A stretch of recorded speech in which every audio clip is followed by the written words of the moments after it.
Let's talk about the Necrons Codex and what's going wrong with it.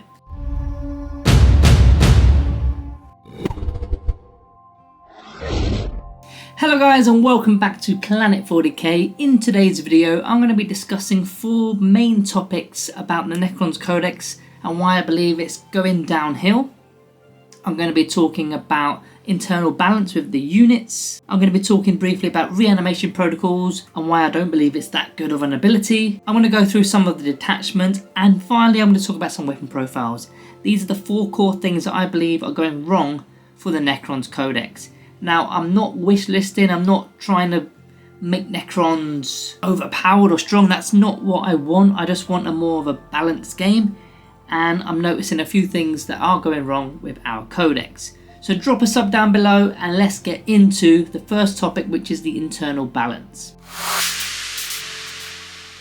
So internal balance, right now we've got like a really polarized codex, a tiny handful of units that do all the heavy lifting, while the rest of the units in the codex kind of sit untouched, sit on your shelves gathering dust, literally forgotten about. At the moment we've got quite a lot of good performers that are performing really well in the meta and in tournaments. You've got like flayed ones are being picked quite often because of their infiltration ability, blocking enemy infiltrators and jumping on early secondary objectives. Canoptic wraiths are getting selected because they're quite durable and they can get onto the no man's land objectives and hold ground for quite a long period of time. Doomsday Arcs are probably one of our best anti-tank weaponry options that we've got in our codex, and the Silent King at the moment is everyone's favourite, very meta and a good anchor centerpiece for our Necrons faction. Now these units aren't just good, they're good enough to become the default starting point for most successful Necron lists. However, there's a lot of Necron units in our codex that are being left behind or literally not being taken whatsoever. I mean, monoliths, too expensive for what they actually do and what they offer, unreliable damage, quite awkward in terms of delivery as well. Triumph Praetorians, a jack of all trades, master of none, fast and thematic, yes, but just don't hit hard enough or survive long enough for their cost. Annihilation Barges, some people do quite like them nowadays to be fair, but they are mainly outperformed by more efficient and flexible shooting platforms, and things like Night Scythes, low durability, 0 OC, no faction access to hover, which is really annoying. Unlike other transports in other factions, that means we've got to either fly off the board or literally die trying to be in a certain position to get our units back into the flyer, which is way too risky in terms of competitive play. Now, why is this an actual problem? In the codex there's sort of only like 6 or 7 units that are actually optimal, and the rest are sort of maybe flavoured depending on your playstyle or maybe the detachment, but there's just so many units that aren't being selected nowadays, and it makes everybody's list very similar, very samey. Yes, it is detachment dependent, which we will talk about that in a bit, but at the moment the Star Shatter Arsenal is the go-to meta detachment that a lot of people go to. And as soon as you pick that detachment, you're picking either the Silent King or the Command Barge, you're picking Doomsday Arcs and so on. It's the same lists over and over and over and over, which gets very repetitive, very boring. I mean, the game is meant to have, some sort of escapism, and it's meant to feel like you're in this war, but really it just feels like you're playing chess at times, and it can become quite boring. It's also kneecapping our identity as a Necron player. It makes the codex feel kind of shallow. Even though we've got one of the richest model ranges in the game, we've got a really good range of all sorts of different types of models, but we're just picking the same things over and over. And personally, it's kind of why I'm leaning more towards just fun lists as opposed to going for the meta list. That's what I mean. I used to do quite a lot of list build on the channel, making lists, 2000 point lists, meta lists, but I'm just not feeling that anymore because everything is the same thing over and over. It's not even that the underused units are bad, they're not bad, and I bet you in the comments there'll be loads of arguments for why the Triumph Praetorians are good, and loads of arguments for why the Night Scythe is amazing in the Hypercrypt Legion. I get that. The incentive to take those units are just too weak when you compare what you can get for the same amount of points when you've got stronger units within our codex. Now, Reanimation Protocols. I did do a video quite recently about why I believe Reanimation Protocols is actually a bit of a crap ability in terms of an armied rule. I don't like it. I'm not going to go too deep into this section. If you missed that video, check that one out. It will be on the playlist. You'll find it not that long ago, in fact. I'll talk about it briefly though. The fact that we are not in control and not in charge of our own army rule really sucks. Your opponent dictates what we can do. If your opponent completely ignores a unit, you're not going to ever reanimate with that unit because they've not had any damage taken from them. If your opponent decides to focus fire on a certain unit, destroys them in that shooting phase or within that turn, again, you're not going to be able to use reanimation protocols because the unit is completely destroyed. So your opponent is in complete control of our own army rule.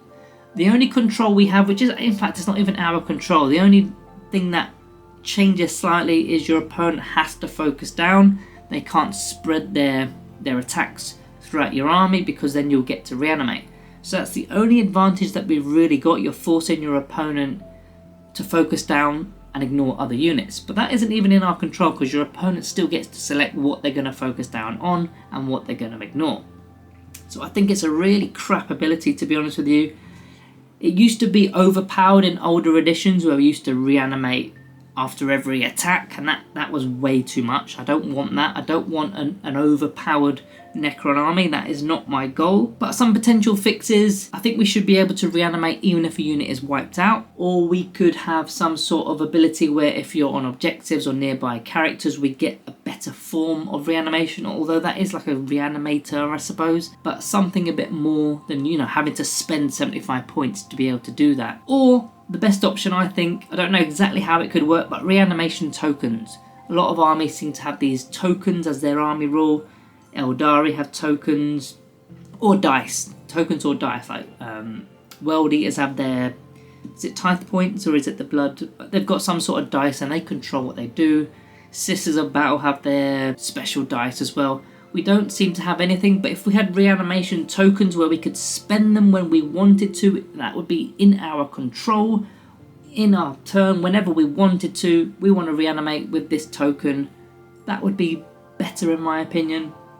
But yeah, that's just a potential fix that they could use, probably won't. Detachments in 10th edition were designed to let every faction play in multiple distinct ways, but the Necron system doesn't seem to deliver it that way. Not because the ideas are bad, not because the detachments are bad, it's just how they're implemented. The biggest issue is Necron detachments lack real variety in how you use the units. Some are simply stronger than others by design. A few detachments line up naturally with high-performing units, so they rise to the top of the meta. Others feel shoehorned into specific keywords and unit types, leaving you with a nice theme, but not really meta in competitive play. Now, as an example, again, the Star Shatter Arsenal is a perfect example because it's strong, it's got a clean rule, it benefits range threats and mounted units, vehicles, so everyone favours the Silent King, the Doomsday Arcs, Locust Destroyers, Triumph Stalkers to fully engage with the detachment rule. The theme isn't the problem, the incentive structure is. The detachment pushes you towards specific units, so the most competitive lists all end up looking exactly the same. Now, I've got a few ideas of how they could potentially evolve detachments in 11th edition. Again, this isn't a wish list video, but I did have a few ideas that I thought I'd share with you guys because I can do that on this platform. Rather than having detachments build around certain core units, like for example the Canoptic Court as Canoptic units and Cryptek units, why not make detachments character led? For example, you could get Trazyn the Infinite and he has his detachment and everything in your detachment has the sticky objectives ability. Now, I don't know if that's overpowered or not, I really don't. I've never played that, obviously. But the point is, you could have Trazyn the Infinite, it's his detachment, and then everything's, whether it is Doomsday Arcs, whether it is an Obelisk, Tomb Blades, Triumph Praetorians, it's quite clean, quite clear, and Trazyn the Infinite is the centerpiece of your army. It's led, it's themed as well, whereas if you've gone with the Canoptic Court, yes, it's themed, but you are just selecting the Canoptic units. You're not exactly selecting Triumph Praetorians in the Canoptic Court. Whereas if you had Trazyn the Infinite, you kind of got the option of going anywhere with it. And I mean, imagine Imhotep the Stormlord had a detachment, or Orokin the Divine had a detachment, and they all had a certain rule that they just share to your army. You're being led by this epic hero. Alternatively, you could take the concept a bit further as use a centerpiece unit rather than a leader. So it wouldn't necessarily be a warlord. Maybe it would be a Necron's Monolith or a Catan. So the detachment is built around the monolith, and the monolith, because you've selected the monolith as your centerpiece unit, you get a certain rule for everybody in your detachment. Maybe it's something similar to the Hypercrypt Legion, but your monolith is the centerpiece of that detachment. So it wouldn't function like Warlords. And what you could then do is kind of go back to 9th edition, where we had, was it 9th or 8th, where we had stratagems and all the detachments shared the same stratagems. You just had, I think it was a couple of pages, maybe you go back down to 6, and you had 4 enhancements which all detachments used. But then it could open the door for any unit could be the centerpiece unit. So if you wanted a Deceiver as your centerpiece unit, and on his data card it says if you select the Deceiver as your centerpiece unit, all units within your detachment get this, or you can do this, and it's your detachment rule. But instead of having 6 stratagems for every single one of these, because that would be impossible, your entire codex just shares 6, maybe 10 even, stratagems and 4 enhancements for every detachment, like it used to be. That way you can also learn other factions a little bit more easier, because when you've got 6 detachments, or at least 6 detachments in each faction, and then they're bringing out new ones all the time, it's very hard to remember all these different stratagems and combinations. I suppose that's what makes the game more interesting. I quite like this method of having, the centerpiece unit is the monolith. Because you've got the monolith, everything in your list has this certain ability. I think that could work. You have to let me know. But the reason I've kind of suggested this method or this idea for detachments means it just opens a door for so many more units to be involved. You can pick that obelisk up off your shelf that's been gathering dust for the past 3 years and actually use it, and it will be themed, it will still be fun. You can still take your favourite units, or you can still take the meta units with the Doomsday Arcs and so on, but it just gives those units that don't have any use whatsoever at this moment a bit of use again. And it would also help Games Workshop as well, because they'll start selling models that they don't usually sell, like the obelisk for example. Right, let's get on to the weapons and the last chapter of this video today. The Necron weapons, they don't really match the lore, and that's always been an issue for many years. I mean, the main weapons that we've got in our Necrons faction are the Gorse weapons and the Tesla weapons. They're the iconic weapons that are available to Necrons. We've also got other ones, particle beamers, particle casters, but I want to mainly focus on those 2 Gorse and Tesla options here. In the lore, they're fantastic weapons. On the tabletop, they're pretty poor. Once you start to factor in cover saves and armor saves, they don't translate the lore to the tabletop that well. I mean, the Gorse weapons, for example, they're supposed to be one of the best weapons in the 40k universe. They're meant to be absolutely lethal, and I purposely use that word lethal because of course they've got lethal hits. Now in the lore, Gorse weapons disintegrate matter on a molecule level. They flay tanks, flesh and metal layer by layer. But in 10th edition, most Gorse profiles are just strength 4, no AP or minus 1 AP, 1 damage. They feel no different from a bolt gun really. They need to change it so Gorse has a clear mechanical identity, not in raw strength but in armor piercing and reliability. So what I would change if it was up to me, I would still keep them as strength 4, but I would give them a bit of AP, a bit more AP, minus 2 AP as an absolute minimum, and I would retain the lethal hits with damage 1. The AP helps cut through armor like the lore suggests. The low strength, I mean, we could even put it to strength 3 in honesty, because it's all about the AP in my opinion, and of course the lethal hits, if you get that critical hit roll of a 6. But the low strength means we rely more on the lethal hits to get meaningful wounds to go through, which also fits the visual of stripping enemies apart on a molecule level. Now as for the Tesla, it's meant to be the opposite of Gorse. Raw energy arcing between targets, but in game it's mostly strength 5, no AP, 1 damage. Not awful, but very boring, and it brings nothing that other factions don't already do better. Tesla should be our anti-horde weaponry, the splash damage option that doesn't really care about armor but punishes bodies. I would put the strength up with the Tesla. I would put it up to a minimum of strength 6, but 0 AP. You've got to keep the AP 0. It's not about the armor penetration. It never has been. It's meant to be an anti-horde. But why strength 6? If you're targeting the chaff units, the toughness 3 units, you're wounding them on 2s, and you're wounding a lot of stuff on 3s, but there's no AP. It's not meant to go through armor. So the AP gives your opponent a chance of saving them.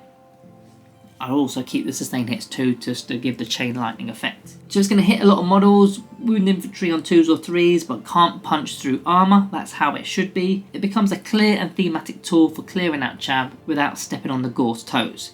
Because when they're the same strength, it kind of makes it feel a bit like, well, they're both very similar. As for the melee, we don't really get enough attacks, in my opinion. We don't get enough attacks to justify what the weapons are. I mean, you look at the War Scythe that the Lich Guard take. On paper they hit hard, but when your elite units only get 2 attacks per model, you've still got to roll to hit, you've still got to roll to wound, and then you've still got to get past an armor save or an invulnerable save even, which makes the AP completely redundant even though it's -3. Yes, it does have devastating wounds, don't get me wrong, that does help, but every failed roll along the way means that War Scythe does absolutely nothing. So against the elite units that have got a 4+ invulnerable save as an example, the odds of dealing any damage become incredibly low. Even though these are supposed to be elite or anti-elite weaponry, you're not really doing much damage with them. Not because the weapon is weak, but because there are too few opportunities to make the attacks actually stick, because we don't have enough attacks. In a game where factions get large dice pools, re-roll access, sustain hits, devastating wounds, Necron melee attacks at least need one more attack just to stay relevant. So all our melee options, you know, Lich Guard, Scope Destroyers, Triumph Praetorians, even the Triumph Stalkers, just give them all 1 attack each, I think, because that will give them a little bit more chance to get the dice through. Again, you've got to hit, you've got to wound, then you've got to get through the save to actually do anything, and a lot of the time I'm finding some of these units really do struggle to plant damage. So fixing the codex, improve the internal balance, rework reanimation protocols, make detachments about playstyle choice, not about unit type, and rework the weapon profiles. That's the 4 main things I think need to happen in the 11th edition codex. Obviously we can break down unit by unit and go into, you know, the Hexmark Destroyer should have this and the Doomsday Ark should have that. I think it's not worth doing that at this stage, even though I've got a whole list in my head of what I would like to change. Like having hover options for the Night Scythe and the Doom Scythe, or taking away those abilities where you have to lead a certain unit to get certain buffs. I hate stuff like that. Or getting enemy units below half strength to be able to get this ability. I hate stuff like that. I could spend another hour talking about all these different abilities in different units. I wanted to focus on these 4 cornerstones today: the units, the reanimation protocols, the detachments, and the weapon profiles. I think if they change those and rework those 4 things, it would make the game much more fun for Necron players. The list wouldn't be so repetitive. It would be much more themed, and it wouldn't make us overpowered. I think we'd still be in the 50% mark, which is where we should all be. Guys, if you've got any ideas, any suggestions that you would want to change in terms of the main factors, let me know down in the comments down below. Other than that, make sure you're liking and subscribing, and I'll see you in the next one.